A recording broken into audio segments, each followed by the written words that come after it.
Olá, olá, bom dia a todo mundo, sejam bem-vindos aqui ao canal Educação. Professor Adeildo com vocês mais uma vez, para a gente ter aqui a nossa aula de arte, história da arte, parâmetros artísticos. Olha, a gente tem estudado aí, né, toda aquela tensão em volta da produção artística e, né, dos períodos ditatoriais no Brasil, a questão da arte como meio de intervenção social, de levantamento de questão, né, de questionamento, de criação de reflexão social, econômica e tudo mais que envolve essas questões das comunidades humanas pelo mundo. E hoje a gente vai tratar, na aula passada a gente viu a questão da arte feminista. E hoje a gente vai generalizar um pouco mais, porque assim, a arte feminista é um tipo de ativismo, e hoje a gente vai ver a arte ativista como um todo, certo? A parte que nos competia falar de arte e feminismo foi na aula passada. Bom dia, Marivânia, que está sempre aqui com a gente. Então, vamos lá, hoje 10 de outubro, quase finalzinho do ano. Arte e ativismo no nosso roteiro. O objetivo da aprendizagem dessa aula é compreender as estruturas do ativismo artístico. Vou começar explicando,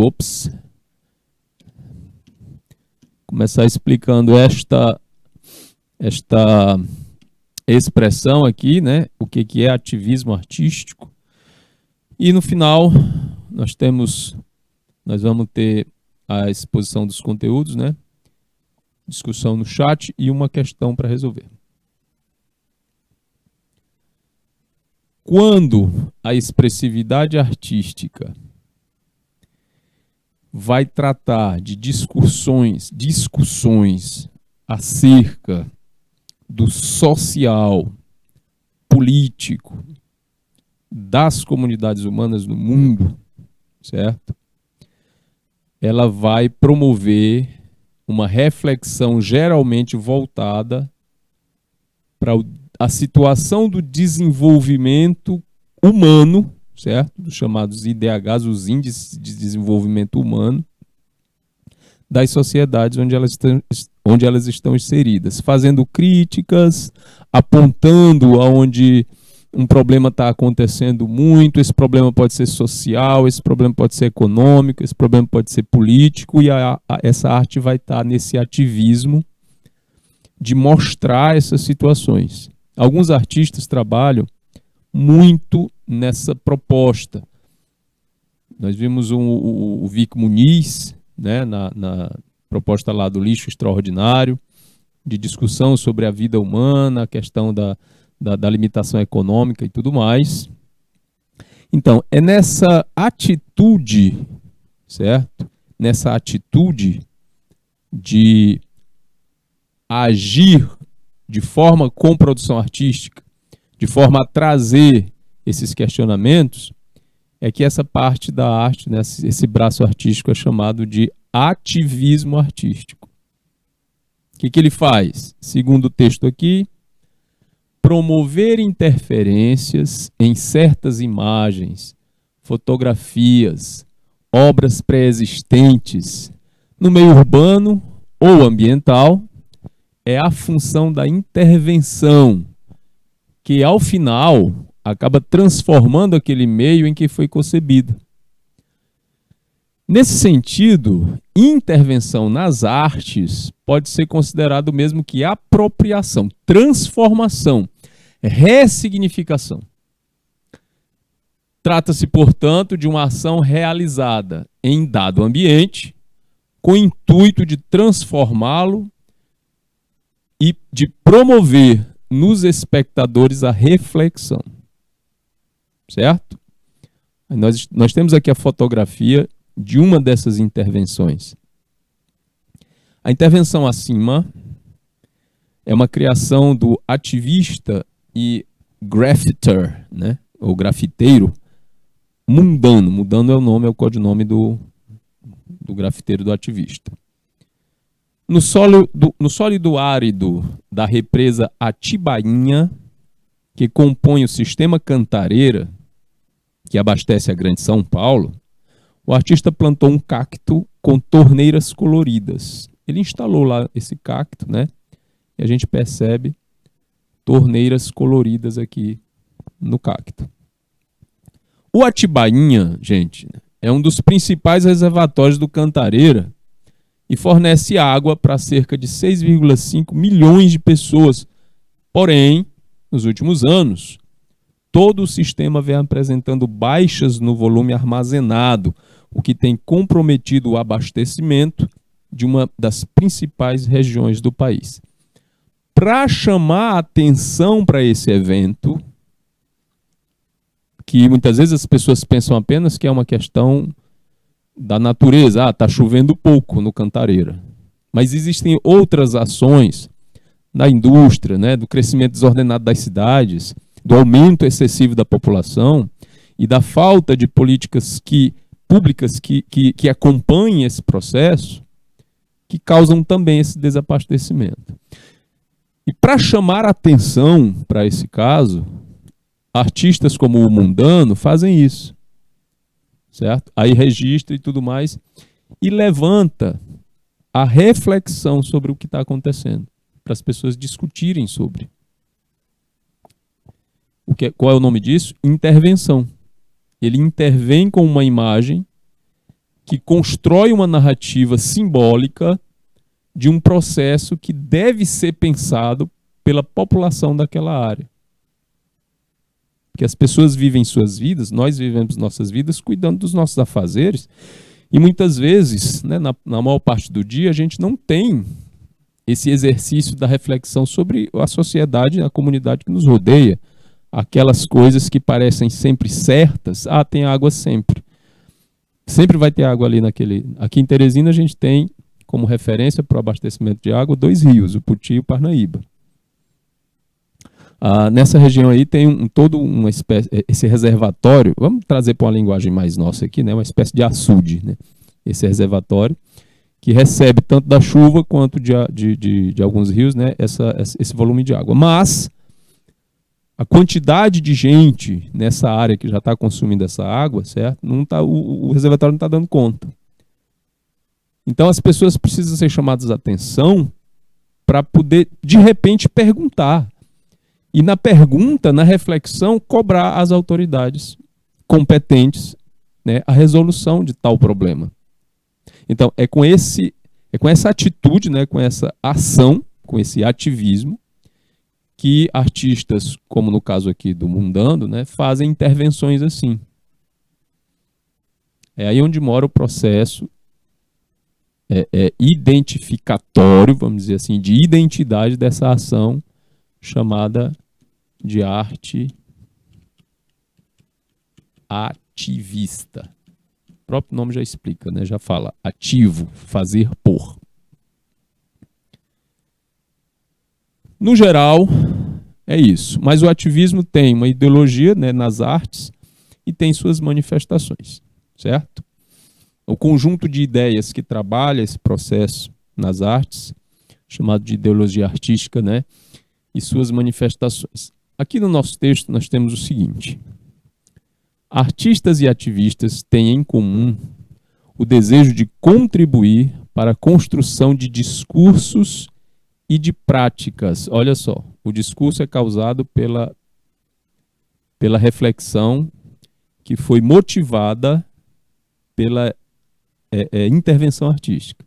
Então a intervenção é feita, a reflexão aparece, e aí cria-se, né, os discursos que vão levar a práticas, que vão dialogar isso o tempo todo de forma crítica com os problemas do nosso tempo. Cada comunidade com os seus peculiares problemas. E aí vai haver, gente, um reinvento. Eles vão reinventar as formas de atuar politicamente, além também da questão partidarista. Nesse sentido, o processo de criação das obras e intervenções não é monopólio do artista. Não é nessa hora que a gente vê a questão da arte prática, né? Não é a questão da obra para ser exibida e para ser vendida. Não pensem que o Mundano vai vender esse cacto com essas torneiras como a obra dele. O pontapé inicial A ideia não é essa. Senão seria contraditório, certo? É para fazer essa construção, ajudar nessa construção de discurso, de prática, certo? Que vão dialogar com essas críticas, os problemas do tempo da gente, vão reinventar as formas de atuar de maneira política, certo? Aí o processo de criação não é monopólio do artista. Na execução dessas obras, que são a um só tempo arte e pensamento, podem surgir tantos artistas como ativistas, ou mesmo pessoas simplesmente interessadas em participar. Então não é monopólio exclusivo do artista. Essas intervenções elas podem aparecer como resultado de uma reunião.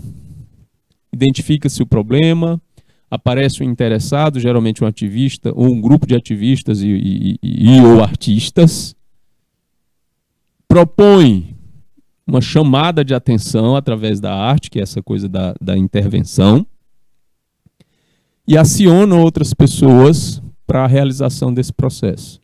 É tudo bem articulado, tudo pensado, para que tenha o impacto necessário, o impacto social necessário, para que aquele ponto que é o problema seja visto. Porque assim, a gente não vai esperar que as autoridades, do nada, né, mesmo porque elas não têm, é por isso que existem as instâncias, né, políticas e administrativas, certo? Mas muitas vezes esses problemas eles passam assim em branco. E é essa hora que a população, né, quem vive a cidade, quem vive o estado e o país, é que deve se mostrar e se posicionar. E muitas vezes essa população precisa de um lembrete, precisa de um chamativo. A sociedade artística, junto com a sociedade ativista, trabalha nesse processo. É um uso desse processo para fazer, né, com que tal problema seja levado ao conhecimento das pessoas de maneira artística. E aí entram o artista, entram esses ativistas, entram pessoas interessadas. É um conjunto, né, de ação. É um conjunto para uma ação ou várias. Nesse contexto, a arte colocou aí vários personagens importantes desse trabalho, né, de ativismo artístico, de construção de reflexão, de levantar questionamento, de fazer as pessoas pensarem sobre situações diversas no universo político, social, econômico, etc. Entre eles, Hélio Oiticica, nascido em 1937, falecido em 1980, foi importante aí nesse processo, entre outros. Ele é um dos artistas contemporâneos brasileiros, gente, de maior destaque no país. Embora já tenha falecido, o nome dele ainda é importantíssimo. Ele deixa um legado importante e deixa também influências em outros campos das artes para além das artes plásticas. Através do seu trabalho é possível compreender a evolução de suas ideias, que ao longo do tempo foram objetivando cada vez mais a inclusão do público em uma união entre a arte e a vida. Assim, o Hélio contribuiu para uma transformação no universo das artes e para a afirmação positiva do povo brasileiro e sua identidade, com uma trajetória artística que marcou as gerações seguintes, tornando-se referência para diversos artistas. A maneira de pensar, de organizar as ideias e de trazer de forma imagética, de forma plástica essas ideias, para que essas mesmas ideias, essa mesma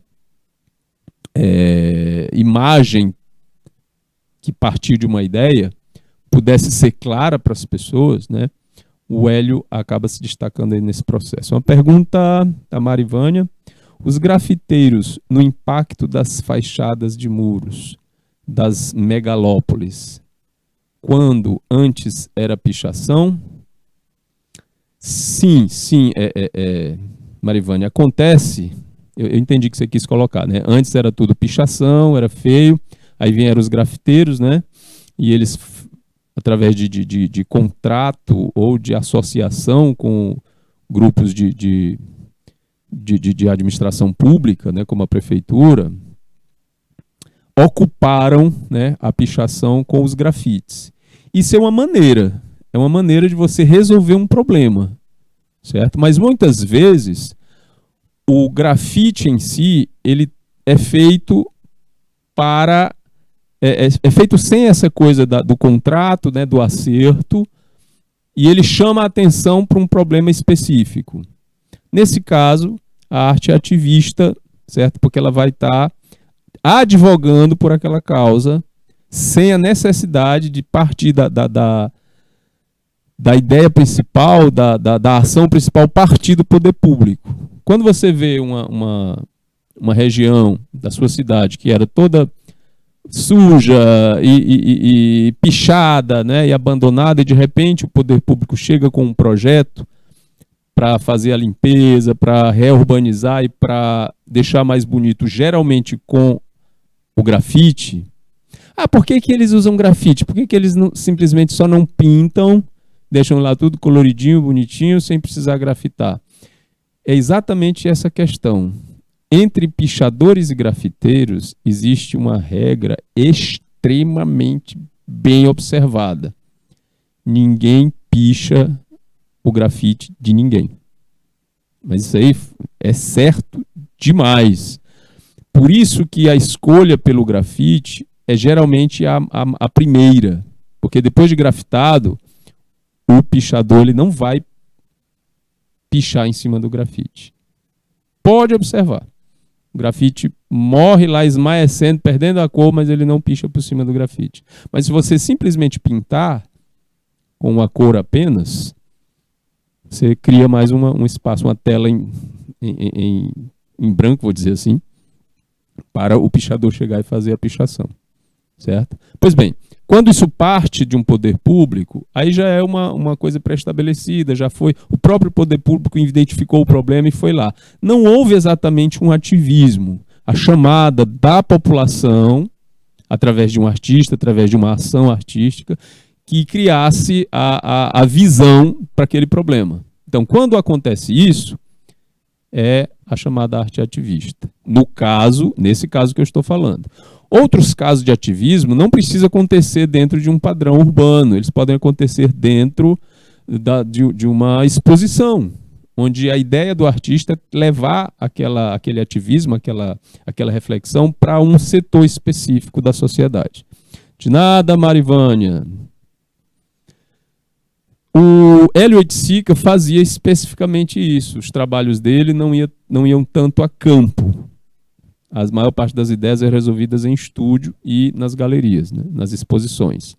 Porque o público que ele queria atingir com as suas ideias estavam entre aqueles que iam a exposições. Um exemplo aqui, Bólides, início da década de 60. Partindo de suas instalações, o Oiticica passa a produzir uma série de trabalhos em que constrói caixas contendo materiais diversos. São recipientes feitos de madeira, vidro ou sacos que possuem compartimentos e carregam vários elementos, como areia, pigmentos, tecido, terra, água e carvão. O artista experimenta os materiais, criando uma obra que aguça diversos sentidos, como tato, visão e olfato. Isso muito ligado àquela proposta da arte concreta que a gente viu em outra aula. Os espectadores podem intervir nas obras, manipulando-as e experimentando novas sensações, sendo guiados por um impulso intuitivo. Onde é que está o ativismo aqui nesse processo do Hélio Oiticica? Como eu falei, nesse caso aqui, não é exatamente aquele ativismo comunitário, do exemplo lá do primeiro da cantareira, certo? Do pé de cacto com as torneiras. Aqui ele é mais intimista, é de trazer o público para experimentar a quebra de paradigma da chamada arte tradicional, para libertar o pensamento, e quando você liberta o pensamento, você cria o quê? Pensamento crítico. E se você cria um pensamento crítico num momento como esse, numa experiência como essa, é claro que a sua cabeça e o seu pensamento vai ficar mais aberto para outras situações também, tanto sociais quanto econômicas, e por aí vai. Então, é nesse ativismo de transformar o pensamento das pessoas acerca da peça artística, acerca da experiência artística, que o Hélio Oiticica trabalha. Ok? Adiante. Outra deles são essa série de parangolés, lá por meados da década de 60.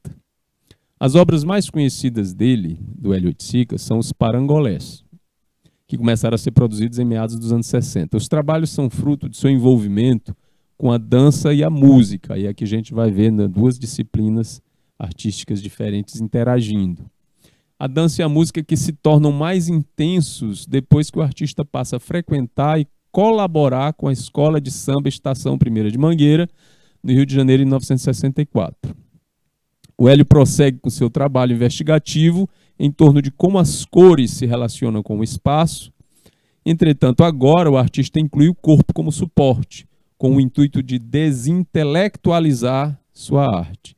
Aqui está a proposta ativista do Hélio Oiticica aqui na construção dos parangolés. O objetivo dele com os parangolés é desintelectualizar sua arte. O que é que significa isso, desintelectualizar? Tornar uma arte mais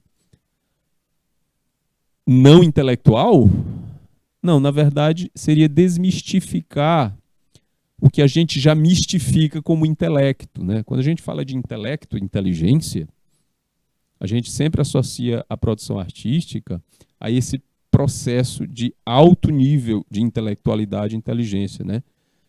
Isso é até um mito dentro do processo artístico, de você olhar assim, um quadro do Pierre Mondrian, por exemplo, que é um quadro abstrato, é uma obra abstrata, você olhar as obras abstratas dele, né? Porque tem outras figurativas. Mas, enfim, você está diante de uma obra do Pierre Mondrian e ficar com a mão no queixo, pensativo, né? Com aquele reflexivo bovino, né? Você fala assim, como quem estivesse se esforçando para entender aquilo lá, e muitas vezes a pessoa acha que aquela atividade vai enaltecer a sua intelectualidade. São mitos. É claro que muitos processos artísticos precisam de uma atividade intelectual um pouco mais intensa. E o caminho para desintelectualizar esses processos artísticos nunca foi uma escolha. Para os artistas acadêmicos ou não acadêmicos, contemporâneos, né, modernos e contemporâneos, é que isso foi, né, se abrindo, foi uma atitude que começou a aparecer, né, essa desintelectualização do processo artístico. Marivânia ainda aqui com a gente. Arte moderna nos palcos, nos teatros, escolas de samba, uma mensagem? Sim, com certeza.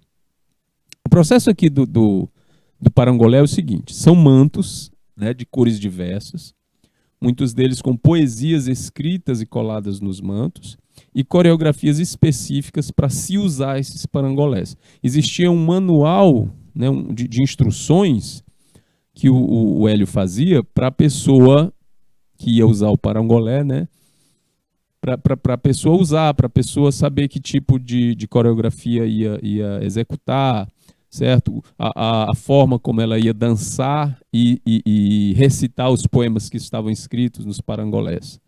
Então, isso é uma proposta que envolve a dança, né, o teatro, por causa da interpretação dos poemas, e a questão visual dos tecidos, das cores, onde o Hélio Oiticica envolve muita coisa e traz para o dia a dia, que é o costume que nós temos, né, o patrimônio cultural do carnaval.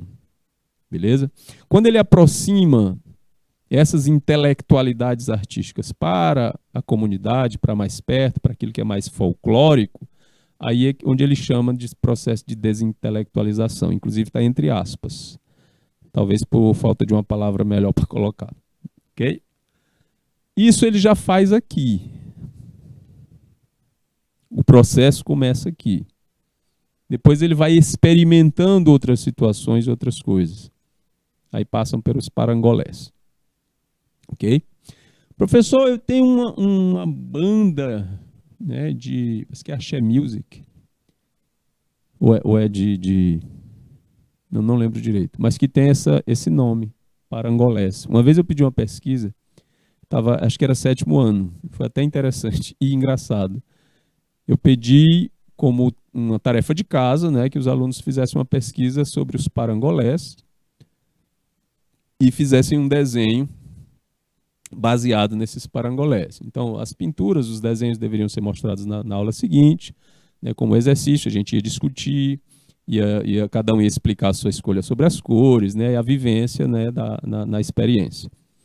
E aí um dos alunos apresenta uma pesquisa sobre esta banda específica, né, chamada Parangolé, que é uma banda de, acho que é pagode, swingueira, pronto. De swingueira, década de 90, final da década de 90, início dos anos 2000. E aí foi aquele impacto quando eu percebi que, eita, eu falei apenas parangolé, será? Eu só dei essa informação, aí eu fui correr para o texto da tarefa e estava lá, nos parangolés de Hélio Oiticica. Acho que o garoto foi que não só leu até a parte do parangolé, mas foi interessante, porque eu acolhi o trabalho, claro. Eu dei um jeito da gente inserir a pesquisa dele dentro do que estava sendo falado, porque é um estilo musical, né? Tem dança também. Eu aproveitei para apresentar a banda também para os meninos que não conheciam. Mas, enfim, foi uma atividade bacana. E o garoto não esqueceu mais o Hélio Oiticica, de jeito nenhum. Outra interferência, aí aqui sim, aqui já é o que a gente pode chamar de interferência artística ativista maior por parte do Hélio Oiticica. Essa bandeira chamada, é uma bandeira poema, né? Seja Marginal, Seja Herói, de 1968. Deixa eu explicar essa história aqui, né, do Marginal. Essa obra é uma homenagem a Manuel Moreira, o homem negro e periférico, morador da favela do Esqueleto, no Rio de Janeiro. O Oiticica circulava muito pelas favelas e morros cariocas e construiu uma relação de amizade, né, com muitos moradores desses locais. Um desses conhecidos foi Manuel Moreira. Conhecido pelo apelido de Cara de Cavalo, o Manuel foi acusado de assassinar um policial e passou a ser perseguido por uma das primeiras organizações criminosas formadas por policiais, sendo executado em 1964 com mais de 50 tiros. Então, a situação desse personagem da vida real, né, Manuel Moreira, que infelizmente é uma realidade das periferias brasileiras, principalmente do Rio de Janeiro, é isso daqueles que estão à margem da sociedade. Muito bem, Marivânia. Eu pensei e antes de eu falar você já colocou escrito. Então, o marginal aqui é aquele que está sem os privilégios que a sociedade deveria conceder a ele como cidadão. Então ele está à margem da sociedade. Herói por quê?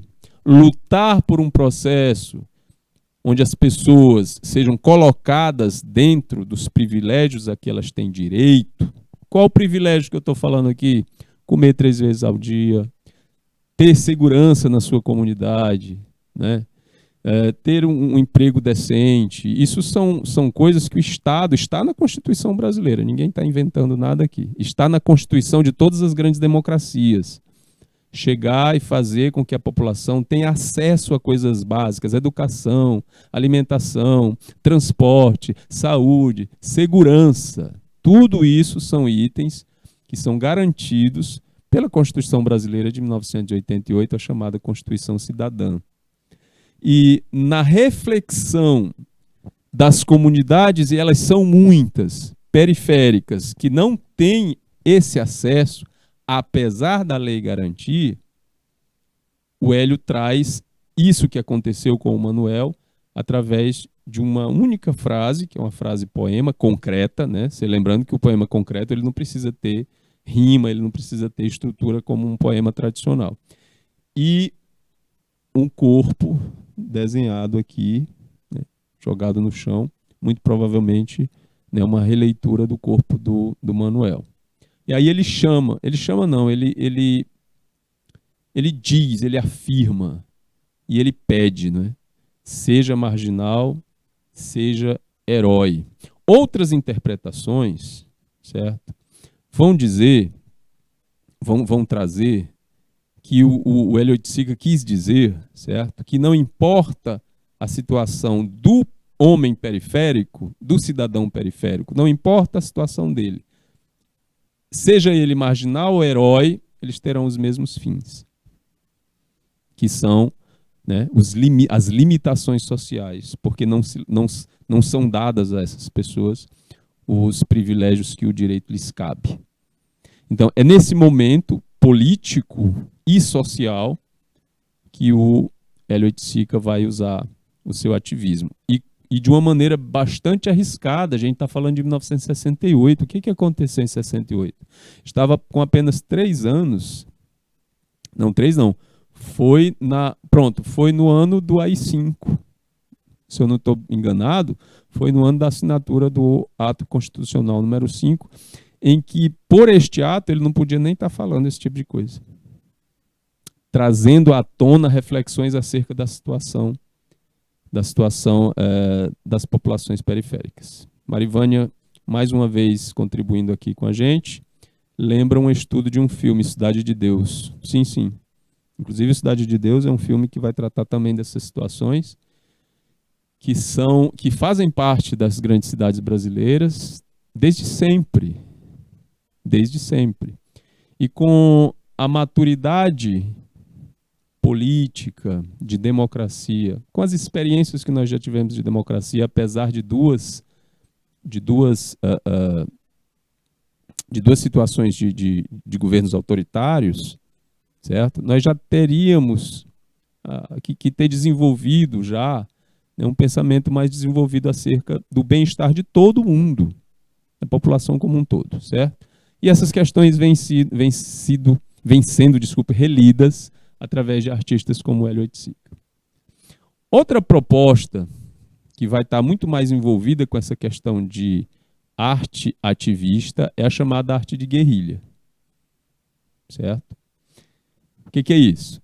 A arte de guerrilha vai diferir das outras formas de arte, né, porque ela não possui fronteira externa entre a imagem e o ambiente, entre o que é produzido e o ambiente onde isso está instalado. Né? Enquanto uma pintura tradicional pode ser movida de uma galeria para outra sem que o significado ou a credibilidade artística da peça seja afetado, a arte de rua é ambiental. A superfície na qual é aplicada é tão fundamental para o significado da peça quanto aquela que é aplicada. Sem a dinâmica da vida moderna, a arte de guerrilha se reduz à arte pela arte e seria definida pelo que é em oposição do que faz. O que o texto quis dizer? Que a arte de guerrilha só tem sentido quando a peça não é retirada do local onde ela foi inserida. Porque há um diálogo muito próximo de identificação, certo? E de representação de onde a peça está, onde foi feita a intervenção, certo? E a linguagem, a mensagem que ela quer trazer, certo? Bom, um exemplo disso são os grafites, sempre. Os grafites vão estar sempre envolvidos com essa questão de arte de representação. Bom, a produção da arte de guerrilha está focada na causa e efeito, não na peça material em si. Ou seja, você pode encontrar uma estrutura, uma escultura como essa daqui, por exemplo. Isso aqui é uma escultura feita de latão, né? Toda lixada, bonitinha. São golfinhos. Aqui eu tenho um golfinho aqui, outro vindo assim, e aqui são ondas, né? Como se fossem ondas do mar. Aí um golfinho vindo aqui e outro aqui. E foi colocado, preso na cabeça desses golfinhos, essa peça plástica, que é uma versão em escala ampliada daquela grade plástica que une latinhas de refrigerante ou de cerveja. Latinha de bebida gaseificada, certo? Aqui a gente encontra muito supermercado o plástico envolvendo todas as latas, tudo junto, como se fosse um pacote só. Nos Estados Unidos, no Canadá, na Europa, se vê muito só esse lacre de cima, passando por cima das latas, né, unindo todas elas. Né? São anéis plásticos. E esses anéis acabam indo para o lixo, do lixo maltratado eles vão para o rio, do rio para o mar, e é muito encontrado, né, aves, pinguins, que também são aves, né, e outros animais enganchados nesses elásticos, nesses plásticos. Aonde é que essa peça teria mais resultado quando fosse vista? pelo maior número de pessoas possível. Por isso ela foi para a rua, ela foi colocada na rua. Foi contratado, o artista vai ganhar alguma coisa com isso? Não, exatamente isso é a característica do ativismo da arte de guerrilha. É chamar a atenção sem a previsão do retorno financeiro. Engasgo, poluição e descuido, são palavras da Marivânia, colocando aqui, ajudando a gente. Muito obrigado, Marivânia. Ok? Outro exemplo são os grafites. Muitos grafites eles não estão lá apenas para embelezar, muitos deles estão para levar uma mensagem. E, pasmem, a grande maioria das pichações, apesar de serem quase intraduzíveis ou ilegíveis, né, a grande maioria delas tem o mesmo intuito de causar um impacto, certo? Passando uma mensagem. Outras são bem mais claras, com frases construídas, né, escritas para você pensar.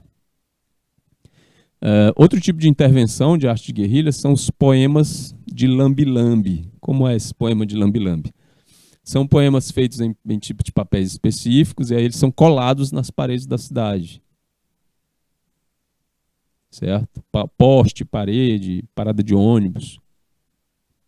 É onde a poesia te alcança na rua e te faz pensar.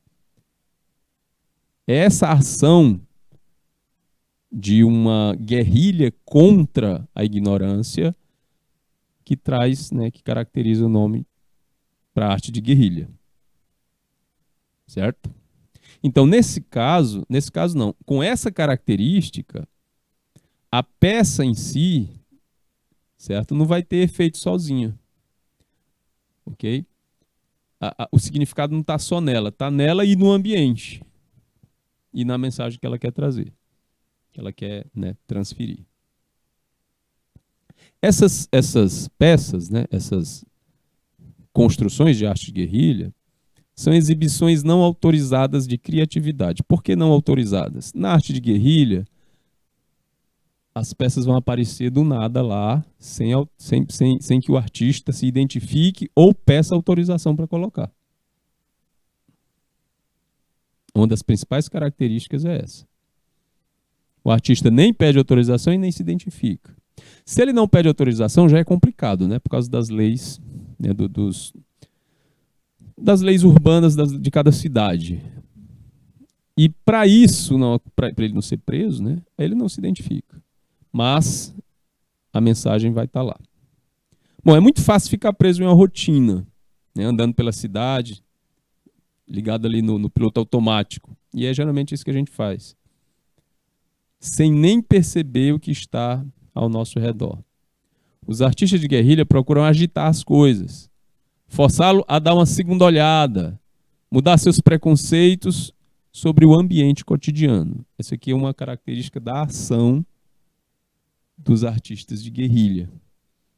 Porque, na verdade, a gente realmente faz isso. A gente anda tão concentrado nas nossas próprias ações, nos nossos próprios afazeres, que uma saída de casa para o trabalho ou para ir se divertir um pouco, né, ela se condensa à visão e à ideia que você tem da saída e da chegada. No meio não tem aquilo. Tanto que quando você sai para passear, para dar uma caminhada, em que você está com a cabeça mais leve, você presta mais atenção às coisas ao seu redor.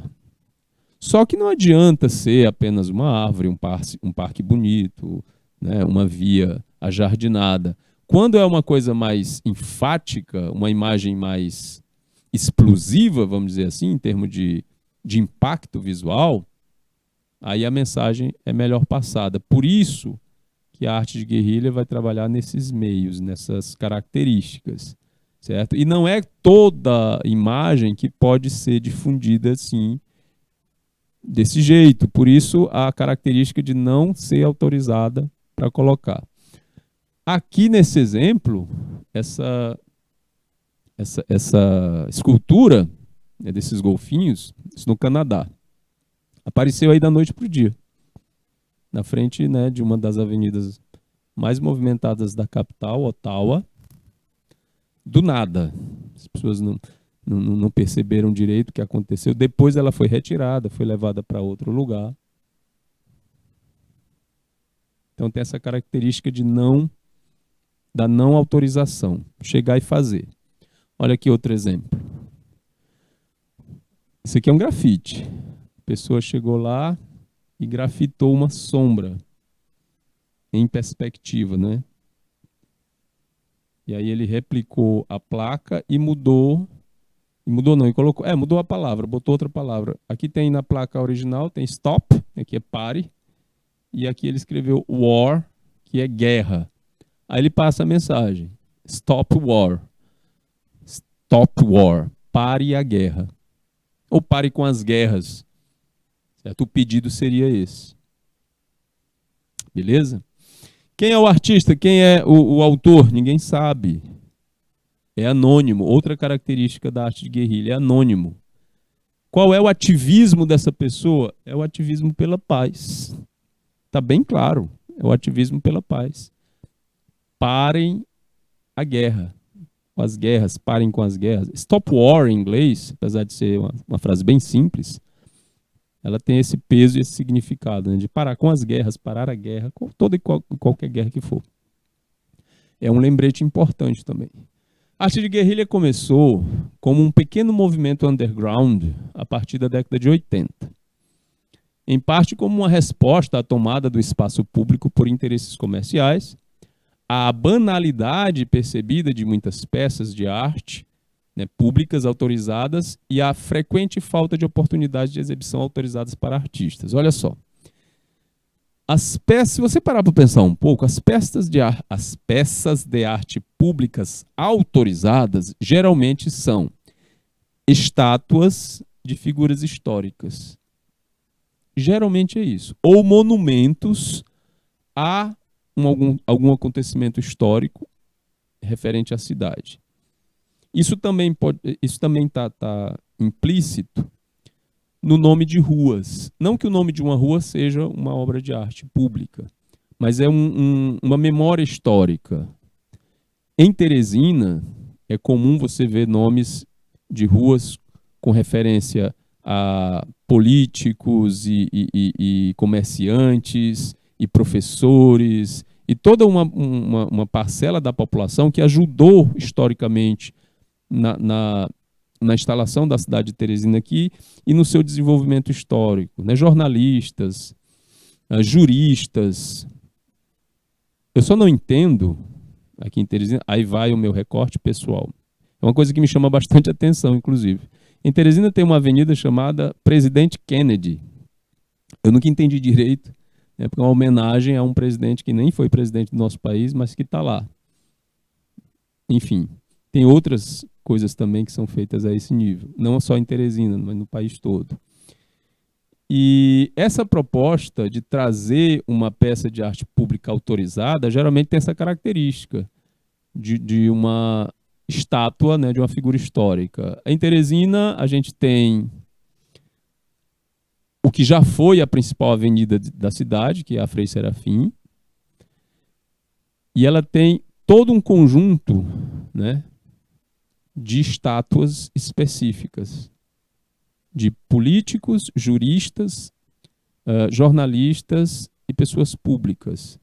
Da Praça da Liberdade, com a estátua da Francisca Trindade, passando pela parte traseira da Igreja de São Benedito, com a estátua do Frei Serafim de Catânia, que construiu, né, a estátua junto com escravos, e o próprio busto do Getúlio Vargas, na frente do Hospital Getúlio Vargas, onde a avenida já teve o nome dele, no cruzamento da Pires de Castro, da Coelho de Rezende com a Frei Serafim, antes de chegar no cruzamento, a homenagem ao prefeito de Teresina, Uol Ferraz, com a estátua dele.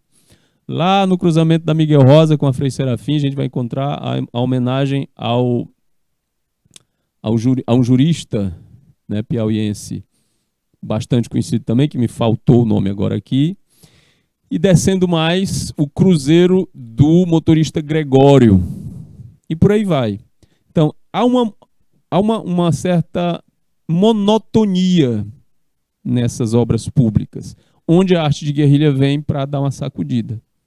E também há pouca oportunidade de exibição, né, autorizada para artistas. O que já está mudando, eu não estou dizendo que isso é uma coisa que é frequente, que apesar de ser frequente não haja mudança, mas está mudando sim. Ok? Aqui em Teresina também, a gente tem ali na altura não, na Avenida Maranhão, nos pilares de sustentação da via férrea elevada do metrô de Teresina, do metrô de superfície, todos os pilares, né, ganharam nova pintura de grafite. Já tinha sido feito uma vez, foi feito uma segunda vez agora, está tudo renovado, bonitinho, né? De acordo com o que a gente espera que seja. Em dezembro de 89, a escultura de bronze Charging Bull de Arturo de Modica foi instalada em frente à Bolsa de Valores de Nova York. Ninguém pediu, ninguém ordenou, ele fez a escultura e instalou lá na frente, em frente à Bolsa de Valores de Nova York. Embora a escultura não fosse autorizada, ela acabou se tornando popular entre muitos nova-iorquinos e acabou sendo instalada permanentemente a alguns quarteirões de distância na Praça Bowling Green. A gente está falando dessa imagem aqui. Esse aí é a escultura em bronze, intitulada Charging Bull, ou o búfalo, o touro da carga, ou da mudança, certo? Foi uma escultura que foi colocada de frente à Bolsa de Valores para fazer uma crítica. Uma crítica ao sistema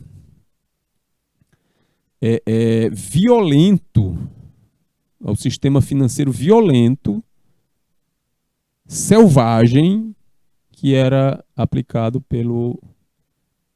que as pessoas entendiam, né, pela Bolsa de Valores. Só que ele acabou transformando-se em símbolo da própria Bolsa de Valores.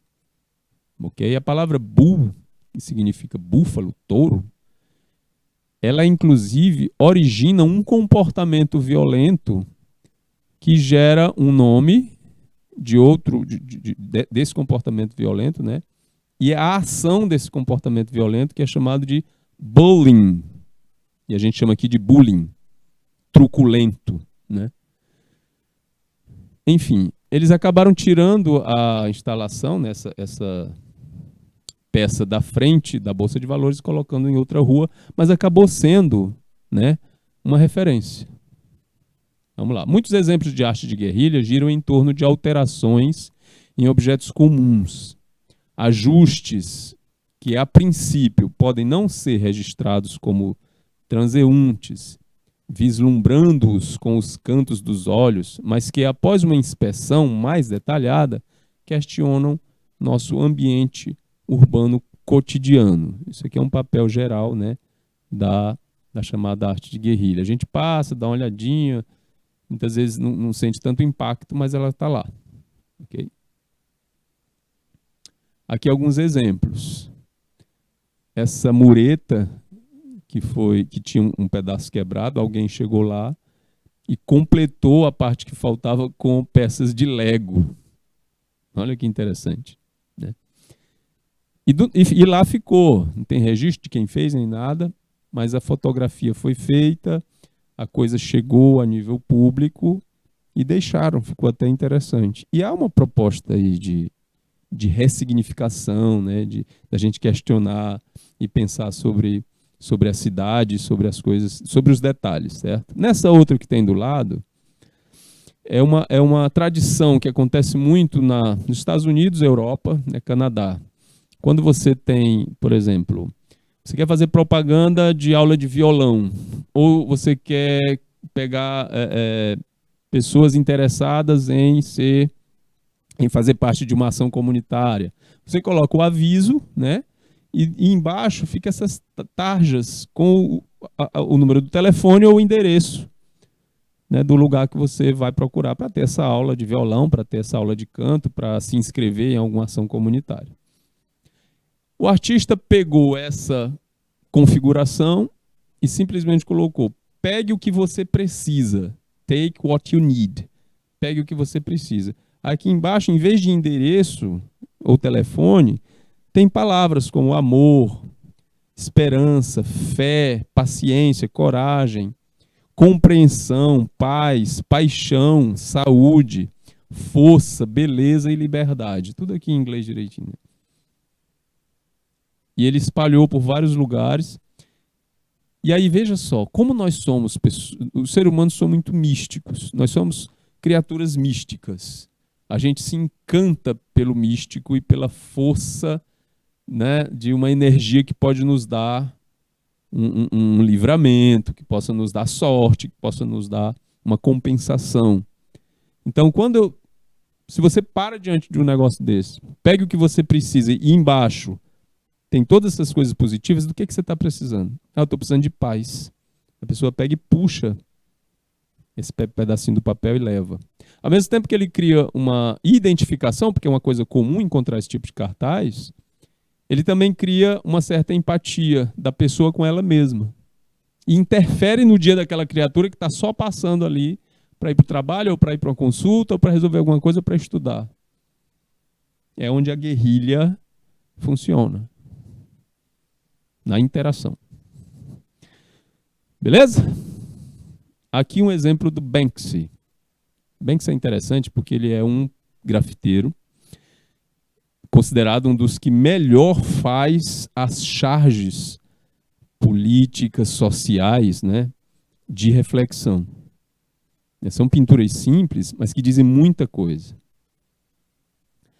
Aqui ele pintou essa empregada tradicional, né, com roupas tradicionais de doméstica, lá na Europa, como se ela estivesse puxando a parede e jogando o lixo por baixo. Aquela história, né, de jogar a sujeira para debaixo do tapete. Imediatamente a gente identifica o processo e a gente passa a pensar: sujeira debaixo do tapete, as coisas que eu escondo, né, os problemas que eu passo por cima e não resolvo. Aí a coisa vai crescendo. Não eu, mas agora um governo, uma prefeitura, de repente a humanidade inteira dentro desse processo. Seria legal se não fosse assim. E aí o Banksy atinge o observador com essa proposta. Certo?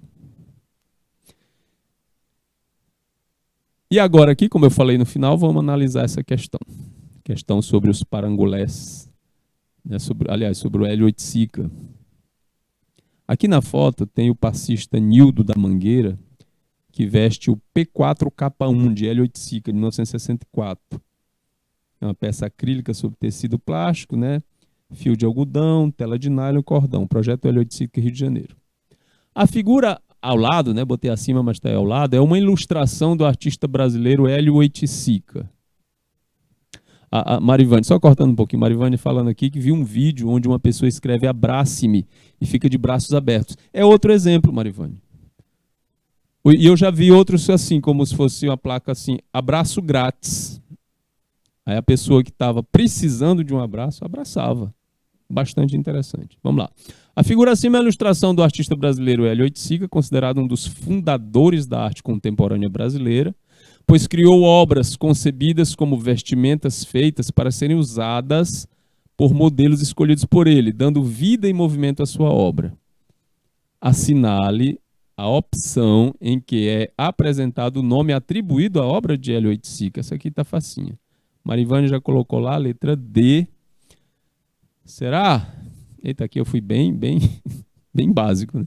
Letra A, penetrável. Letra B, tropicália. Letra C, maracatu. Letra D, parangolé. Letra E, boi-bumbá. Aqui atrás, a gente viu o exemplo da obra do Oiticica, né, nos parangolés. Está aqui, ó. Parangolé. Então, portanto,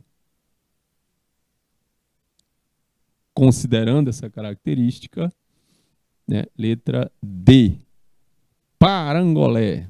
Olha só, penetrável não é nem título de nenhuma obra do Hélio Oiticica.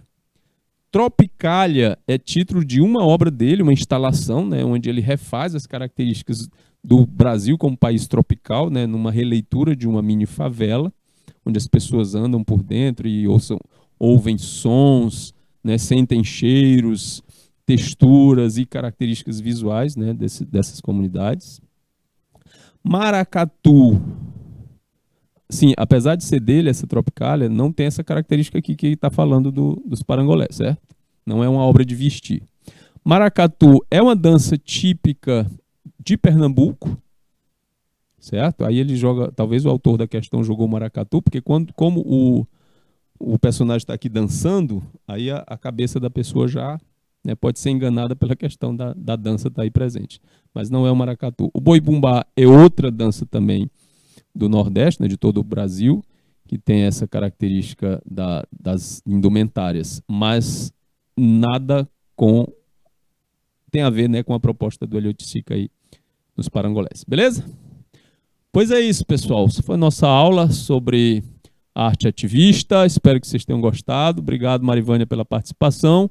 Vou deixar aqui o meu abraço com vocês, o meu bom dia, uma ótima semana para todo mundo e até a próxima. Tchau, gente.